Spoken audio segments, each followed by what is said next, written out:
Whole Foods, they have been firing workers for wearing Black Lives Matter shirts. We have the full exposure here. Following multiple Whole Food employees in various states being fired for wearing BLM apparel, a lawsuit might establish a free speech-like protection for those workers. In support of the George Floyd protest in 2020, workers across the country were sent home for wearing Black Lives Matter shirts, all right? By fall of 2020, various workers across the country had racked up a bunch of attendance infractions for these enforced absences, and then they were fired. All told, Whole Foods terminated workers in at least 6 states for wearing BLM apparel, according to a complaint brought by the National Labor Relations Board, the federal body that adjudicates violations of workplace law. The NLRB officials are now prosecuting Whole Foods, seeking a change in policy and reinstatement for the workers. Let's put up the general counsel. NLRB's top prosecutor, general counsel, Jennifer Abruzzo, is eager to litigate. In about a year on the job, she challenged decades of policy in her office, has prosecuted cases against a series of big names, including Google, Starbucks, Home Depot, and the New York Times. In several cases, Amazon.com, Inc. proper, each denied wrongdoing.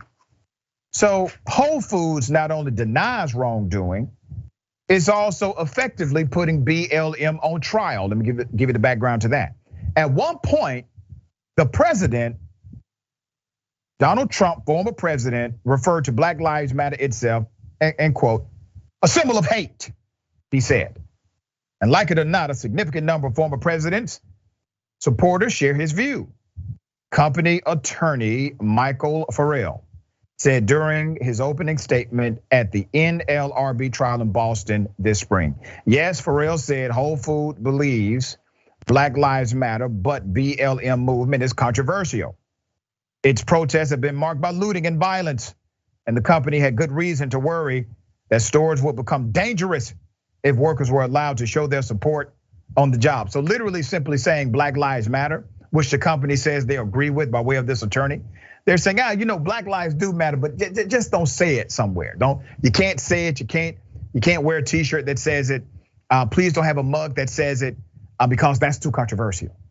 All right. Other motives for why they decided to oppose the apparel. An internal email unearthed in the case suggests Whole Foods wasn't just worried about political conflict or shirtless staffers. In one message to managers, a higher up wrote that they could not allow workplace BLM insignia because it was opening the door for union activity. Yep, there you have it. Union activity, oh my gosh. Black people organized. That's what they are afraid of. And their allies who understand the reality of what the movement of Black lives is about. It's about fairness, equity. That's what it's about. And they get it. You see, the higher ups get that Black Lives Matter is not just a movement about Black people doing rallies or protests. It's a movement about transforming and transitioning policy to create equitable work environments as well. They made the connection.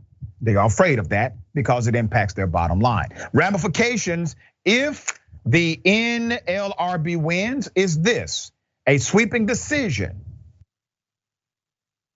in the Whole Foods workers' favor could help empower a much wider swath of US employees to sound off about issues such as how their employers treat customers or the ethics of their work.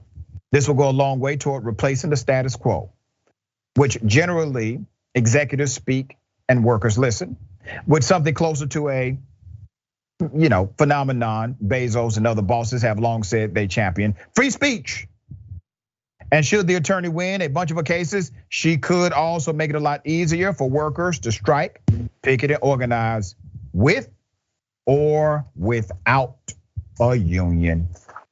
Isn't that something, Attorney Lawrence, that we got an email and they say, you know what, it's not just about the Black Lives thing. That's what we're going to say to the public. We're going to tell the public, oh, it's controversial and it makes things unsafe and it's a conflict, and it's really about the policy behind the movement. They don't want that in the workplace. Interesting. Thoughts here?